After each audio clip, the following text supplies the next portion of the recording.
And this is not an area that I'm not a labor economist. But that's kind of the point I guess I'm making. I'm not trying to be mean, but you've written a lot about climate change, for example. You're really concerned about it. You've thought a lot about it. You've thought a lot about the suffering of people in other countries. It doesn't seem like you've thought that deeply about the suffering of your fellow Americans. You don't have the solutions you have for, say, global warming. And my question is, isn't it always easier for the elites to identify with abstractions or poor people in other countries and kind of ignore their own countrymen? I've noticed this. Have you noticed that? I mean, I think that is I guess I'd say two things. I mean, I think that is a real problem, and I think that there is a problem in journalism that we favor lots of diversity but not economic diversity. Yeah. And that in, whether it's Fox News or the New York Times or the Washington Post, we don't have enough folks who grew up in working class or rural communities. Yeah. Well, we actually have, and I definitely don't want to make you defend your employer. No one should have to do that. Right. But I would also... But a sincere question, do you know anybody in the New York Times who's openly pro-life?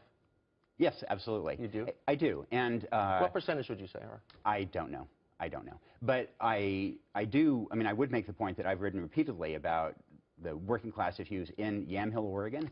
And, but I mean, out of 13, none of them was, hey, comfortable, smug people on the Upper West Side. Like, think about why people would have voted for the guy. That's not one of the prescriptions. Giving to Planned Parenthood? Absolutely, absolutely. Two of them are precisely about that. And I'd encourage people to go and nytimes.com, read this column, and you can see for yourself you say get out of your bubble, but I will avoid demonizing people who don't agree with me about this election, recognizing it as wrong to stereotype Trump supporters as anybody else. You just tied them to the Klan, the Nazi Not at Party. all. Not at all. When Tucker kind of pointed out or put out there how he felt that it's always easier for elites to identify with the abstractions and poor people in other countries and kind of ignore the people in their own countries.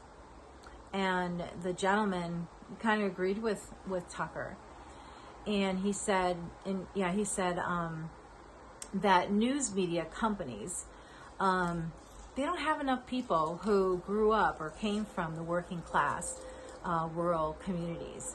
And so it's like they don't know firsthand what is really going on there, and to really speak with more experience, life experience.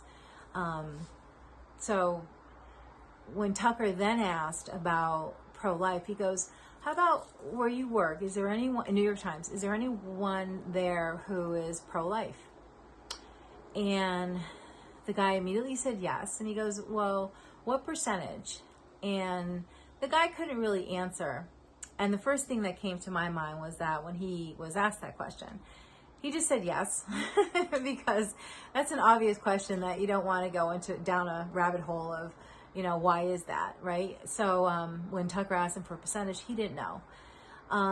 But to kind of spoon off that, if you're working for a liberal company and you have conservative values, I don't think you're going to really go around telling people that in fear of maybe losing your job. So.